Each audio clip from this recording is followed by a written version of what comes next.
All right, so we're about to jump back up on the bike here and leave the turning Y behind. Before we do get on the bike, one of the things that helps sort of identify where we are without the milepost marker is right here. We do have one of the junction boxes for the fiber optic line.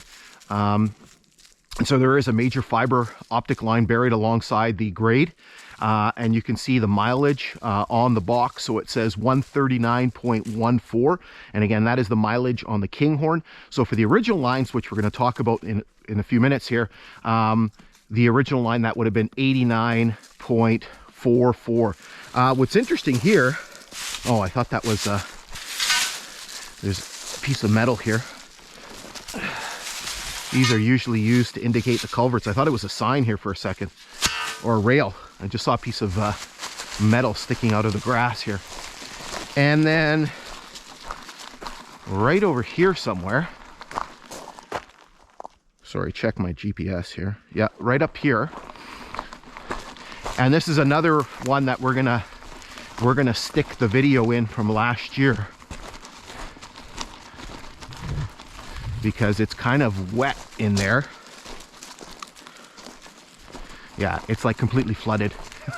Good thing we did the video last year, because you'd never be able to get in there. So there is a telegraph pole with a whole bunch of insulators on it. And so we're gonna take a look at that little video segment. You can actually see part of it sticking up right there. All right, so we're just north of the grade, kind of sandwiched in between the grade and the Canadian Pacific, which is just right over that little berm there, just beyond the trees. And so what we have here is we have kind of a neat little find. We have the remains of a telegraph pole. I don't quite know where the pole is, but we basically have a couple of the cross beams from it. Kind of noticed this sticking out because I noticed the green Hemingway or Brookfield here. You see a bunch of Dominion 42s here, but what was really neat, we have a Dominion 42 that's still on the peg here, and we had a couple other ones. This is a green one. It's a number 4, but it's got no other sort of markings on it, and so I have no idea what kind it is. I've never seen one like this one.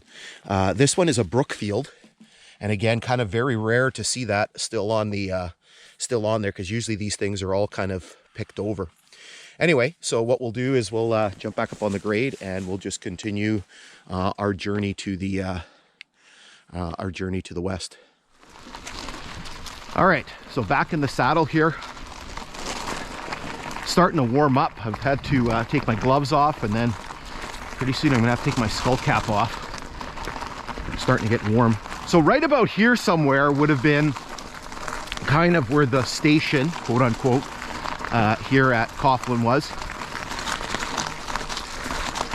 And right about here somewhere, right up there, is basically where the other end of the turning Y comes out. So you would have saw this in our previous segment. So right in there, we would have come out. All right, so while we got a moment here, try not to drive over the ice while I'm doing this, we'll do our usual history lesson. And so this line was built by Canadian Northern Railway between 1911 and 1914. Just to interrupt myself here, you can see some of the signaling here on the Canadian Pacific line.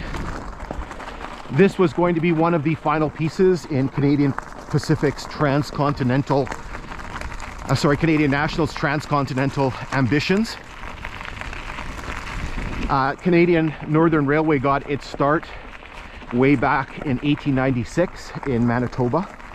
Again, purchasing up some railway lines and things like that. And their first big project was they built a line from the then city of Port Arthur, which is now Thunder Bay, to Winnipeg, and that was opened in 1902. And then they began building all kinds of lines across the prairies. And they also started building lines north from Toronto, and eventually reaching into the Sudbury area.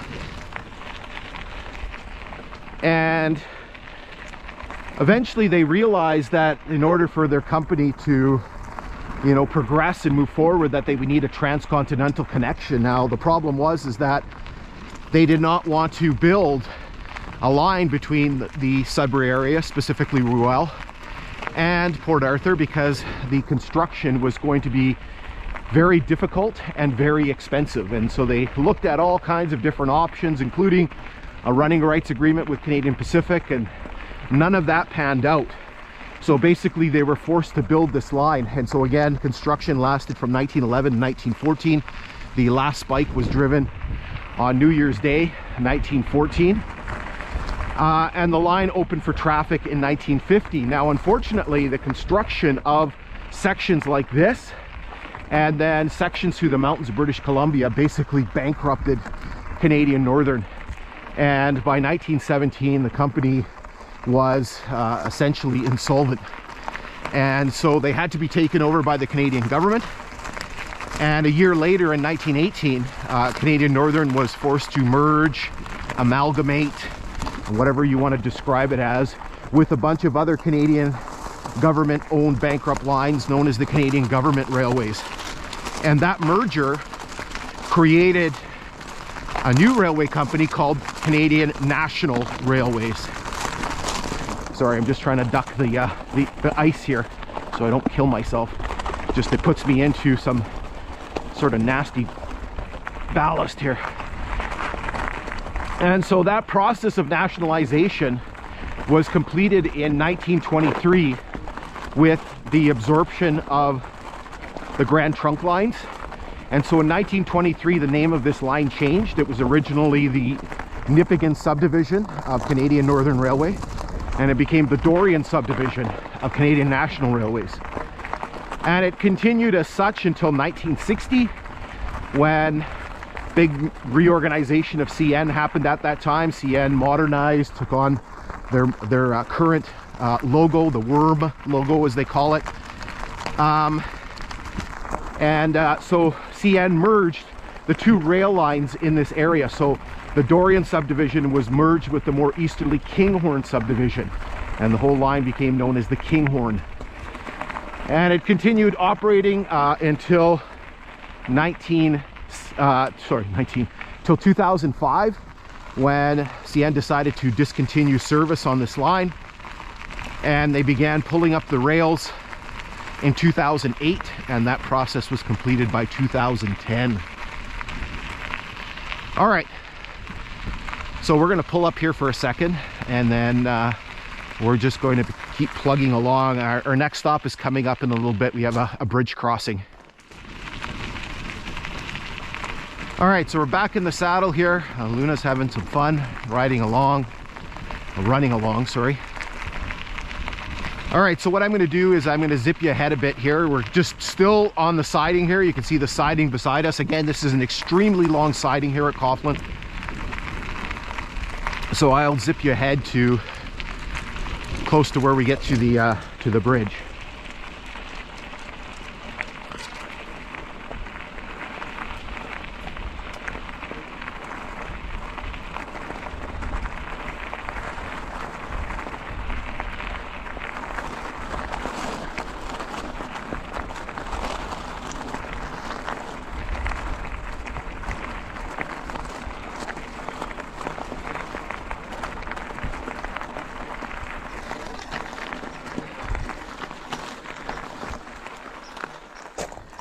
Okay, so pull up here for a second. So around here is supposed to be milepost 140, but as you can plainly see, there is nothing to be found.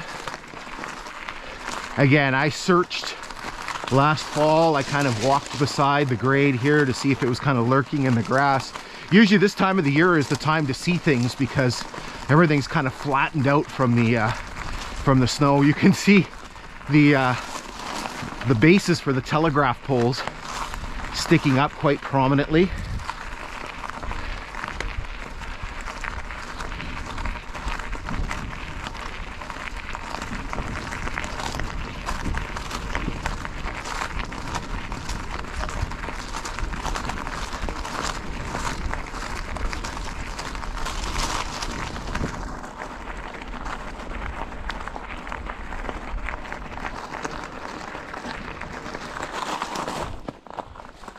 I wonder what this is.